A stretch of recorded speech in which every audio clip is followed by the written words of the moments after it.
Hello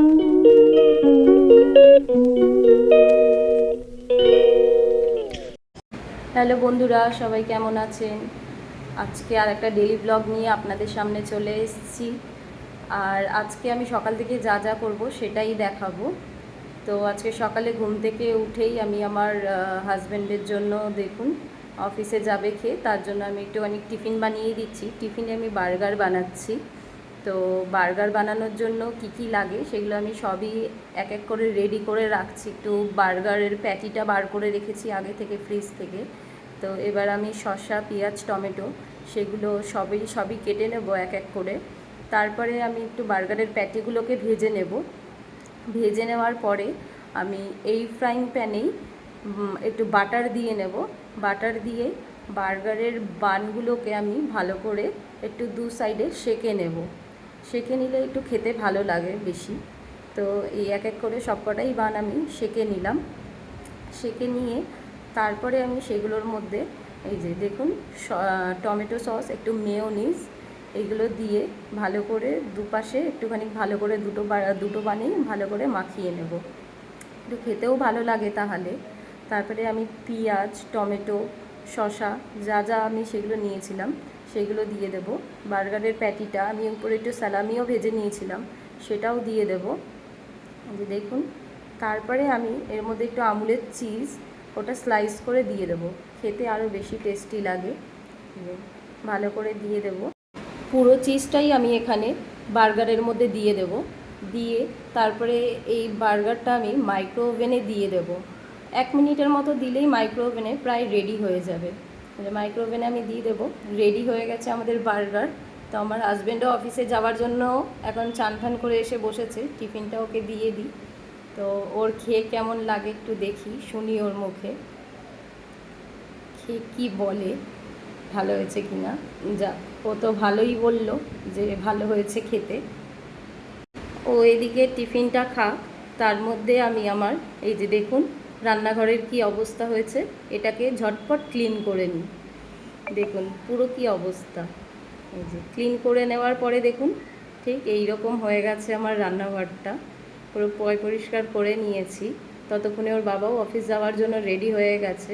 এই যে এবার বেরোচ্ছে অফিসের জন্য। চলুন আমরা একটু দরজার বাইরে ওকে ডেলি ছেড়ে দিয়ে আসি। তো আজকেও যাব ওকে একটু ছেড়ে দিয়ে আসতে। মেয়ে আগে দিয়েই কোলে উঠে গেছে যে ও যাবে বাবার সাথে অফিসে, কিন্তু এই যে এই টাইমে ও কোল থেকে একদমই নামতে চায় না। কারণ ও অফিসে যাবে ওর বাবার সাথে। এই যে আমি আমার কোলে আসতে বলছি, ও একদমই আসতে চাইছে না, কিন্তু তাও আসতে তো হবেই। তো ওর বাবা যাচ্ছে অফিসে, যাক, আমরা ওকে তারপরে জানলা দিয়ে দেখবো আমাদের। এই যে দেখুন আমার মেয়ে দৌড়ে চলে যায়, এটা ওর ডেলিকারি রুটিন। দৌড়ে জানলার কাছে চলে যাবে, কারণ ওখান থেকে ওর বাবাকে দেখা যায় যতক্ষণ না অটোতে ওঠে ততক্ষণ। আর আজকে অটোটাও তাড়াতাড়ি চলে এসছে। অটোটা ওই যে এসে দাঁড়িয়ে রয়েছে। অন্যদিন একটু অটোটা আসতে টাইম নেয়, আজকে একদমই তাড়াতাড়ি, কাছেই হয়তো ছিল, তাড়াতাড়ি চলে এসছে। এখানে আবার অটো বুক করতে হয় উবেরের মতো, আমাদের ওখানকার। অটো এসে দাঁড়িয়ে রয়েছে, ওই যে দেখুন ওর বাবাও রাস্তা পার হয়ে। আজকে আর অত বেশি সময় পেল না, না তো অন্যদিন দাঁড়িয়ে অনেকক্ষণ ধরে টাটা, মেয়ে উপর দিয়ে টাটা, এইসবই হতে থাকে। এই যে টাটা করে দিল বাবাকে। তো ও এখন অফিসের দিকে চলে যাচ্ছে। আর আমার মেয়ে এখন বাবাকে টাটা করার পরে চলে যাচ্ছে। এই যে ওর গাড়িটা কিনে দিয়েছি, ওর গাড়িটা খুবই প্রিয় হয়েছে, সারাক্ষণ গাড়ি নিয়েই থাকে।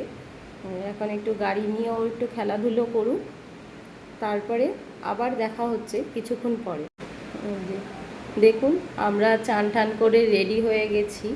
তো আমার পাশের ঘরের যে আমার বান্ধবীটা আছে, সে আবার বলল, দিদি চান হয়ে গেছে যখন আমাদের ঘরে আসো। এই যে ওর ঘরে যাচ্ছি। মেয়েও ওর ঘরে যেতে খুব পছন্দ করে। ও অলরেডি দাঁড়িয়ে রয়েছে আমাদের জন্য। মেয়ে দৌড়ে দৌড়ে আগেই চলে যাচ্ছে। এই যে যাই ওর ঘরে, ও আমাদের ভিডিও করছে। আমরা যাচ্ছি, এই যে এদিকে লিফট আমাদের, আর এই দিকটায় সিঁড়ি রয়েছে।